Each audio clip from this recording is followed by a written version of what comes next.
जय हिंद, वंदे मातरम। स्वागत है आपका आपके चैनल SCS क्लासेस में। आशा करते हैं आप लोग अच्छे होंगे और अच्छे से तैयारी कर रहे होंगे।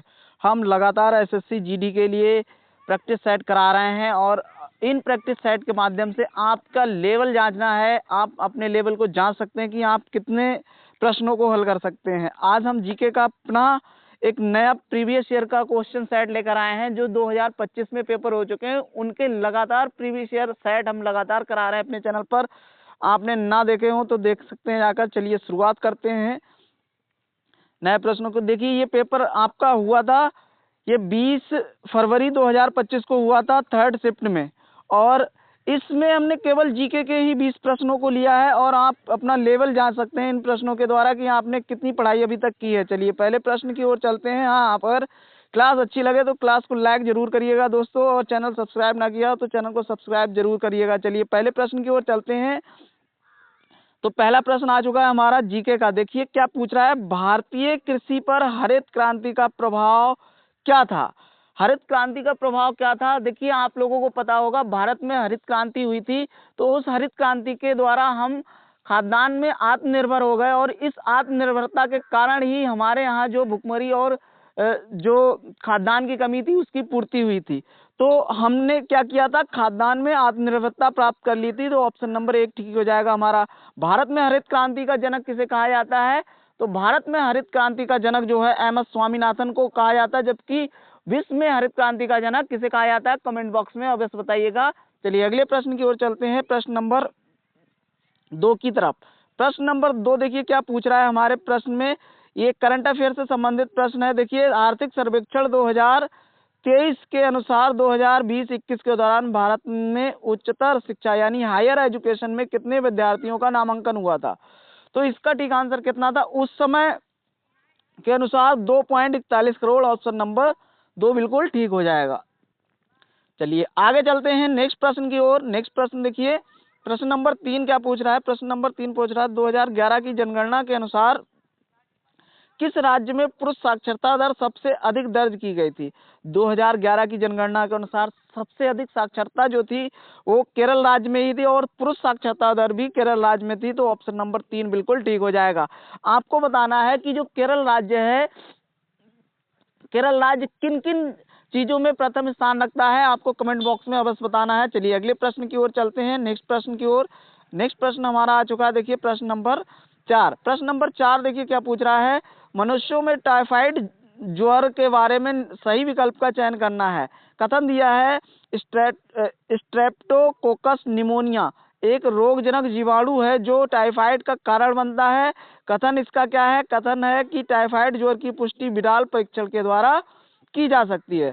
तो कथन सी दिया है, टाइफाइड आंतों में छिद्रण के कारण बनता है। तो कौन सा आंसर ठीक होगा, केवल कथन बी, केवल कथन बी A B C सही है, या कथन बी और सी सही है, कथन ए और बी सही है। तो ठीक आंसर क्या हो जाएगा, ऑप्शन नंबर 3 हो जाएगा, बी और सही। बी और सी वाला बिल्कुल ठीक हो जाएगा।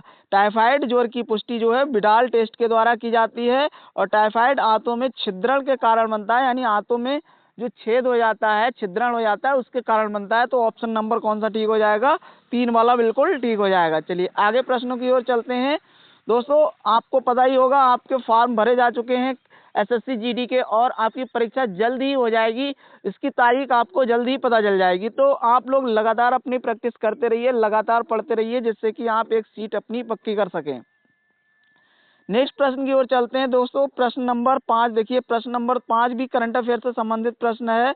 भारत सरकार 2023-24 केंद्रीय बजट के अनुसार किस योजना के तहत 500 नए अपशिष्ट से धन संयंत्र स्थापित किए जाएंगे। तो ये जो योजना थी ये गोवर्धन योजना थी। तो ऑप्शन नंबर 3 बिल्कुल ठीक हो जाएगा, गोवर्धन योजना। आपको पता है उज्ज्वला योजना किससे संबंधित है, तो स्वच्छ ईंधन से संबंधित है। अर्थात प्रत्येक जो गृहिणी परिवार होता है उसके लिए एक गैस कनेक्शन दिया जाता है, उससे संबंधित जो योजना है उज्ज्वला योजना है। PM कुसुम योजना कौन सी है, ये सोलर लाइट से संबंधित और योजना। स्वच्छ भारत योजना जो भारत को स्वच्छ बनाने संबंधी योजना क्या कहलाती है, स्वच्छ भारत योजना कहलाती है। अगले प्रश्न पर चलते हैं, प्रश्न नंबर 6। प्रश्न नंबर 6 में देखिए पूछा है, भारतीय संविधान के भाग 4 किससे संबंध में उल्लेख किया गया है। तो भाग 4 में किसके संदर्भ में उल्लेख किया गया है? तो इसका ठीक आंसर क्या हो जाएगा? भाग 4 का संबंध किससे? राज्य के नीति निर्देशक तत्वों से। तो आपको पता होगा राज्य के नीति निर्देशक जो तत्व हैं वो कहाँ से लिए गए थे? तो आपको पता होना चाहिए आयरलैंड से लिए गए हैं। आयरलैंड से संबंध किसका है? राज्य के नीति निर्देशक तत्वों का संबंध है। भाग 2 में किससे संबंधित है? तो भाग 2 जो है नागरिकता से संबंधित है। और मौलिक अधिकार किससे लिए गए हैं? तो मौलिक अधिकार जो लिए गए हैं वो संयुक्त राज्य अमेरिका यानी यूएसए से लिए गए हैं। चलिए आगे चलते हैं नेक्स्ट प्रश्न की ओर। नेक्स्ट प्रश्न हमारा आ रहा है, नेक्स्ट प्रश्न की ओर चलते हैं। प्रश्न नंबर 7 देखिए, नवपाषाण और महापाषाण चरणों के बीच अति व्यापन में भारत के किस भाग में प्रारंभिक लौह वस्तुएं देखी गई थी? तो इसका ठीक आंसर क्या आ जाएगा? ये दक्षिण भारत से संबंधित हो जाएगा। ऑप्शन नंबर 2 बिल्कुल ठीक हो जाएगा। अगले प्रश्न की ओर चलते हैं। प्रश्न नंबर 8, सितंबर 2024 तक प्राप्त जानकारी के अनुसार केंद्रीय भारी उद्योग मंत्रालय के कैबिनेट मंत्री कौन थे? केंद्रीय भारी उद्योग कैबिनेट मंत्रालय कौन थे? एच.डी. कुमारस्वामी थे। ऑप्शन नंबर 1 बिल्कुल ठीक हो जाएगा। चलिए अगले प्रश्न की ओर चलते हैं। नेक्स्ट प्रश्न है हमारा प्रश्न नंबर 9। प्रश्न नंबर 9 की ओर चलते हैं। पद्म भूषण प्राप्तकर्ता सीवी चंद्रशेखर भारत की निम्नलिखित में से किस शास्त्रीय नृत्य शैली के कलाकार हैं? तो इनका ठीक संबंध हो जाएगा ऑप्शन नंबर 3 भरतनाट्यम। भरतनाट्यम कहाँ का जो शास्त्रीय नृत्य है? तो आपको पता होना चाहिए भरतनाट्यम का संबंध किससे है? तो भरतनाट्यम का तमिलनाडु से। ऑप्शन नंबर इसका ऑप्शन नंबर 3 बिल्कुल ठीक हो जाएगा। चलिए आगे चलते हैं नेक्स्ट प्रश्न की ओर। प्रश्न नंबर 10। प्रश्न नंबर 10 देखिए, प्रश्न क्या पूछ रहा है? नृत्य चूड़ामणि पुरस्कार प्रत्येक वर्ष किस सांस्कृतिक संस्था द्वारा भारतीय शास्त्रीय नृत्य शैली के कलाकारों के लिए दिया जाता है? तो इसके लिए ठीक आंसर हो जाएगा हमारा ऑप्शन नंबर 4 बिल्कुल ठीक हो जाएगा। इसका ठीक आंसर हो जाएगा ऑप्शन नंबर 4 श्री कृष्ण गण सभा। ऑप्शन नंबर 4 बिल्कुल ठीक हो जाएगा। अगला प्रश्न प्रश्न नंबर 11 देखिए, समुद्र की ओर प्रवाहित होते हुए जब एक नदी कई छोटे छोटे जल मार्गों में विभाजित हो जाती है तो किस प्रकार का जल निकाय बनता है? तो ये बनता है डेल्टा। ऑप्शन नंबर 2 बिल्कुल ठीक हो जाएगा। अगले प्रश्न की ओर चलते हैं। प्रश्न नंबर 12 देखिए, 2010 में हुए 19वें राष्ट्रमंडल खेलों का उद्घाटन समारोह किस स्टेडियम में किया गया था? तो ये था Jawaharlal Nehru stadium. Option number 3 ठीक हो जाएगा हमारा। अगला प्रश्न देखिए, प्रश्न नंबर 13, अगस्त 2024 में सीमा सुरक्षा बल यानी बीएसएफ का महानिदेशक निम्नलिखित में से किसे नियुक्त किया गया था? तो उस समय किया गया था दलजीत सिंह चौधरी को। ऑप्शन नंबर 1 ठीक हो जाएगा। आपको करंट का पढ़ के जाना है कि करंट में इस समय बीएसएफ का महानिदेशक किसे नियुक्त किया गया है या कौन है, ये आपको पढ़ के जाना है। अगले प्रश्न की ओर चलता है। प्रश्न नंबर अगला देखिए, 14 नंबर, किस पंचवर्षीय योजना के दौरान आत्मनिर्भरता पर विशेष रूप से जोर दिया गया था? तो इसका ठीक आंसर क्या है? आत्मनिर्भरता पर किस पंचवर्षीय योजना में बल दिया गया था? तो ये आ जाएगा तीसरी पंचवर्षीय योजना। ऑप्शन नंबर 1 बिल्कुल ठीक हो जाएगा। चलिए अगले प्रश्न की ओर चलते हैं। प्रश्न नंबर 15, यदि अनुच्छेद 352 के अंतर्गत राष्ट्रीय आपातकाल लागू हो तो संसद विधानसभाओं का कार्यकाल एक बार में डैश बढ़ा सकती है। कितना बढ़ा सकती है? तो ये हो जाएगा 1 वर्ष तक का बढ़ा सकती है। तो ऑप्शन नंबर 2 बिल्कुल ठीक हो जाएगा। अगले प्रश्न की ओर चलते हैं। 16 नंबर में देखिए, प्रश्न पूछ रहा है डैश त्योहार जिसमें नाग देवी मनसा की पूजा की जाती है भारत में बंगाल, बिहार और झारखंड के कुछ हिस्सों में मनाया जाता है।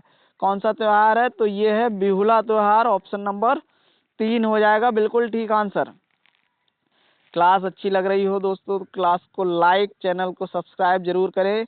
चलिए आगे चलते हैं। प्रश्न नंबर 17 देखिए, बैडमिंटन का जो वर्डी यानी शटलॉक होता है 16 पंखों का बना होता है। ये 62 से 70 mm लंबा होता है। इसका वजन डैश के बीच होता है, यानी वजन कितना होता है ये पूछा है। तो ये होता है 4.74 और 5.5 ग्राम के बीच में होता है। ऑप्शन नंबर 2 बिल्कुल ठीक हो जाएगा। चलिए आगे चलते हैं। अगला प्रश्न प्रश्न नंबर 18 देखिए, इस्लामी संस्कृति को संरक्षित करने के उद्देश्य से चलाए गए देवबंद आंदोलन का प्रमुख नेता कौन था? तो इसका प्रमुख नेता किसे माना जाता है? मोहम्मद कासिम नानोतबी को। ऑप्शन नंबर 1 वाला बिल्कुल ठीक हो जाएगा। चलिए अगले चलते हैं नेक्स्ट प्रश्न की ओर। प्रश्न नंबर 19 अनिल श्रीनिवास भारत के अद्वितीय कलाकारों में से एक हैं। वे कौन सा वाद्य यंत्र बजाते थे? तो ये थे पियानो वादक। ऑप्शन नंबर 2 बिल्कुल ठीक हो जाएगा। क्लास का लास्ट प्रश्न दोस्तों, क्लास कैसी लगी जरूर कमेंट में अवश्य बताइएगा। कितने प्रश्न ठीक किए वो भी जरूर बताइएगा। चलिए लास्ट प्रश्न, हेनरी मोसले ने किस वर्ष तत्वों की तरंग दैर्घ्य को मापने के लिए एक्सरे का उपयोग किया और इन मापों को उनके परमाणु क्रमांक के साथ संबंधित किया? तो ये था 1913 में। ऑप्शन नंबर 4 बिल्कुल ठीक हो जाएगा। चलिए इसी के साथ क्लास समाप्त करते हैं। धन्यवाद। जय हिंद, जय